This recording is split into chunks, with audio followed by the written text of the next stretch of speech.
Allez. Bon bah je suis content de vous retrouver. Je voulais faire une petite vidéo, un petit peu de remerciement parce qu'hier j'ai redécouvert quelque chose que j'avais pas fait depuis très longtemps et je voulais remercier les éditions Kiun. Vous verrez dans le titre, vous avez vu dans le titre, l'idée c'est pas de se dire c'est la meilleure maison d'édition, mais là au jour d'aujourd'hui et cette semaine, ouais, vraiment je suis content. Kiun nous a gratifié cette semaine de quelque chose dont on avait complètement oublié l'existence finalement depuis plus d'un an. C'est vraiment la présence de conventions, la présence de retrouvailles avec des auteurs, avec des éditeurs. La Japan Expo n'existe plus pour l'instant à cause du Covid. Pareil pour le Paris Manga Show. Il y a d'autres comme ça, sessions qui n'existent plus. Et depuis hier et avant-hier, enfin là on est le samedi, je suis allé hier. Depuis hier et avant-hier, ils ont ouvert leur rentrée éphémère. Donc à République, rue Mélé, dans laquelle il y a des dédicaces d'auteurs français qui participent dans les éditions Kiun version française dans les Manfra, avec notamment Shonen de Outlaw Player et Shin qui fait une autre collection mais que j'ai pas pour le coup. Donc vraiment moi je voulais les remercier parce que c'est vraiment, je leur ai dit d'ailleurs parce que je les ai croisés hier que j'étais très content de leur travail. Franchement ils ont un catalogue qui est hyper rempli, hyper varié. Il y a énormément de choses, j'ai sorti pas mal de mangas, mais vous voyez il y a toutes les œuvres de Lovecraft. D'ailleurs vous remarquerez que je suis un ancien collectionneur parce que j'ai pris tous les Lovecraft avant que les coffrets sortent, donc le premier, le deuxième, etc., etc. Il y a eu un deuxième coffret qui a été là, puis après ils nous ont sorti le coffret là que je n'ai pas, c'est le seul que j'ai pas, mais j'ai l'autre avec le gris et le bleu. Donc tous les Lovecraft, vous remarquerez qu'il y a le Cthulhu carrément qui nous accueille dans la montre éphémère. Je vous mets une petite photo là. Franchement, vous rentrez dans cet espace, d'abord les gens de Kiun sont hyper sympas. Il y a des shikishi, et il y a des énormes planches de différents mangas, de Jujutsu, de My Hero Academia, il y en a plein, de Outlaw Player, etc. J'ai sorti quelques tomes quand même de différentes collections parce que Kiun, c'est vrai qu'on les connaît tous, mais finalement moi quand j'étais en train de me dire mais Kiun, c'est vrai c'est quoi leur catalogue? Parce que moi je fonctionne pas en catalogue, je fonctionne en collection, je fonctionne en auteur, je fonctionne pas en maison d'édition. Et là c'est vrai que je faisais un peu le point, je dis waouh, c'est vrai qu'il y a tous les Lovecraft dans les Manfra, enfin, dans le manga français il y avait effectivement Outlaw Player.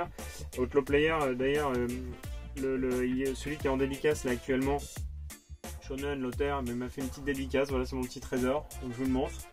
Voilà, je cache parce qu'il y a mon nom dessus. Hein, voilà. Je suis très content. Je trouve qu'il dessine vraiment trop bien. Il est super sympa. Allez-y, il n'est pas là pendant très longtemps, pendant 4-5 jours.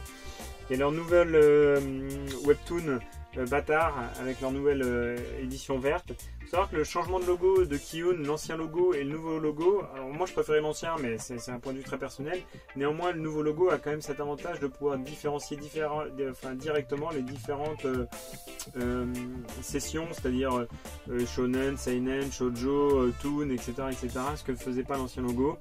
Donc vous voyez, il y a vraiment énormément de choses, hein. Donc Pandora, Skurokami, Jusqu'à ce que la mort nous sépare, Césaré, Bamboo Bates, Scrumback Loser, Blood Alone, tous les Tsutsui avec Mano, le Resert, Prophecy, Dudhun, Poison City. Il y a le Prophecy normal, parce que ça c'est le Prophecy l'autre. Après il y a les Keisambe avec Berceau des Esprits, l'île de Ozuki. Il y a Q, je sais pas trop quoi, j'arrive pas à le dire. Les Tsukihime, Man on the Window qui a arrêté en 2 tomes, les Index, j'en ai qu'un seul, les Arteliers.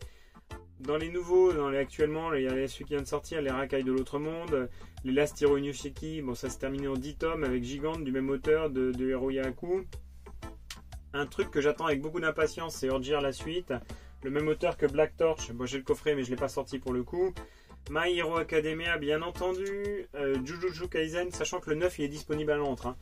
Il y a Vigilante aussi, le tome 11 qui est disponible. Tsugumi Project qui est fait par un français, enfin en tout cas avec un manga français, et puis Judge. Il y a My Broken Mariko, il y en a une tripotée. Donc merci Kiun, franchement vous faites du très bon boulot, continuez comme ça. J'espère que votre rentrée éphémère, c'est une expérience qui va être renouvelée parce que nous on est très en demande après un an de confinement de pouvoir revoir les éditeurs, de pouvoir revoir des auteurs, de pouvoir revoir tout ça. La Japan Expo va être annulée cette année probablement. Normalement, il y avait Tsukasa Ojo. Ah oui, j'ai oublié Rebirth, City Hunter Rebirth d'ailleurs, mais c'est pas grave. Il y a aussi, hop là, un petit shikishi si vous achetez des choses là-bas à l'antre. Enfin bon, bref, vous avez remarqué, je suis en train de faire de la pub pour Kiyun, mais en même temps, c'est une maison d'édition que j'adore, donc bon, voilà, j'ai rien d'autre à dire de plus. Je vous remercie infiniment. Prenez soin de vous, faites attention, allez voir le Cthulhu à la rentrée éphémère, allez voir les équipes, allez faire dédicacer vos tomes, et bonne lecture à tous.